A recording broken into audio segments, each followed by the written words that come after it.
Hi friends, welcome to Uma Kitchen. இன்னைக்கு நம்ம சீரக குழம்பு எப்படி வைக்கிறதுன்னு பார்க்க போறோம். அதுக்கு தேவையான பொருளை எடுத்து வச்சிருக்கேன் சொல்லிடுறேன். 2 ஸ்பூன் துவரம் பருப்பு எடுத்து வச்சிருக்கேன். 2 ஸ்பூன் கடலை பருப்பு எடுத்து வச்சிருக்கேன்.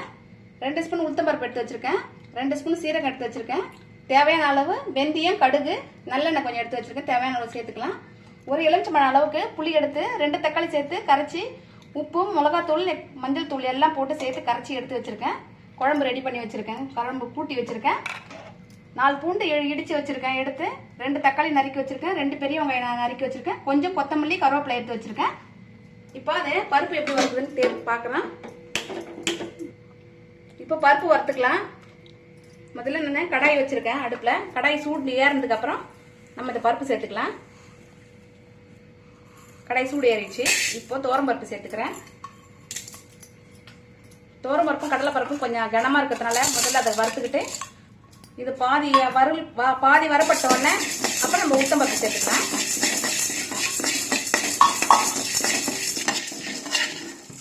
பருப்பு லேசா வரப்பட்டுருச்சு. இப்போ அது கூட உளுத்தம் பருப்பு சேர்த்துக்கலாம்.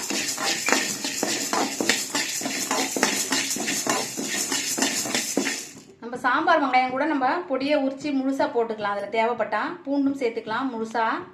நான் வந்து பெரிய வெங்காயம் தான் போட்டிருக்கேன்.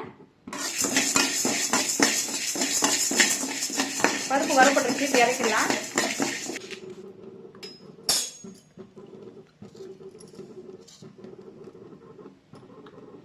இப்போ சீரகம் வறுத்துக்கலாம்.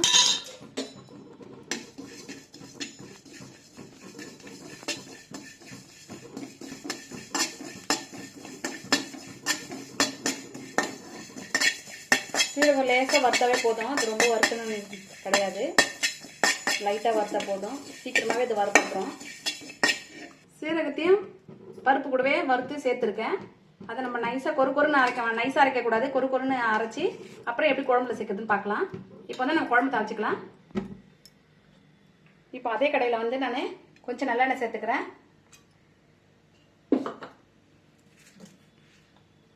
எண்ணெய் சூடு ஏறினதுக்கப்புறம் கடுகு சேர்த்துக்கிறேன். கொஞ்சமாக வெந்தயம் சேர்க்கிறேன்.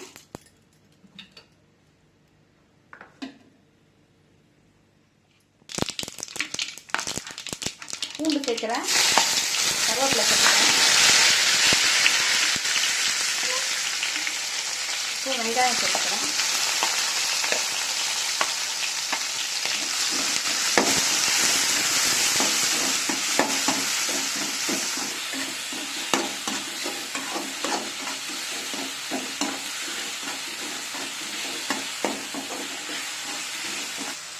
வெங்காயம் நல்லா வதங்கிடுச்சு. இப்போ தக்காளி சேர்த்துக்கலாம்.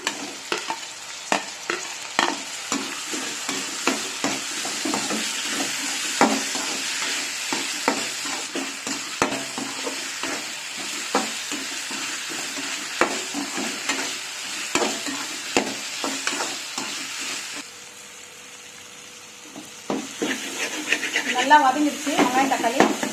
இப்போ நம்ம குழம்பு எடுத்து சேர்த்துக்கலாம்.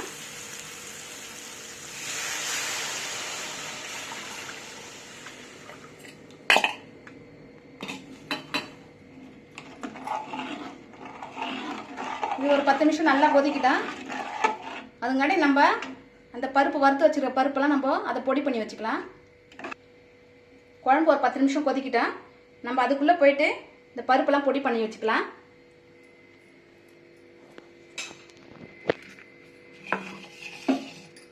நைஸாக அரைக்காம நம்ம நொய்யாக பொடி பண்ணிக்கணும்.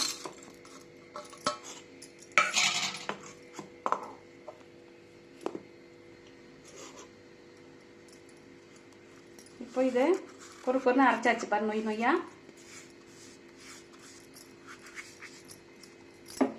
இந்த தட்டில் மாற்றிக்கலாம். ஜாரில் இருந்து குழம்பு கொதிச்சு நம்ம இறக்குற பதத்துக்கு வந்துடுச்சு. இப்போ வந்து அப்படியே கொட்டக்கூடாது. இந்த மாதிரி தூவி கொஞ்சம் கொஞ்சமாக சேர்த்து நம்ம துவைக்கலாம். அப்போ தான் வந்து கட்டி கட்டி எல்லாமே குழம்புல ஒரே மாதிரி வரும். மொத்தமாக சேர்த்து நம்ம கொட்டினா அப்படியே மொத்தமாக கட்டி ஆகிடும்.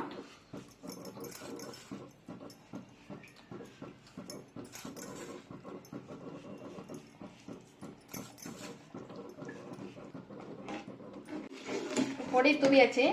இப்போ லேசாக கொதிச்சாச்சு குழம்பு. பொடி தூவிட்டு நம்ம ரொம்ப கொதிக்க வைக்கக்கூடாது. இப்போ கொத்தமல்லி தூவி ஸ்டவ் ஆஃப் பண்ணிக்கிறேன்.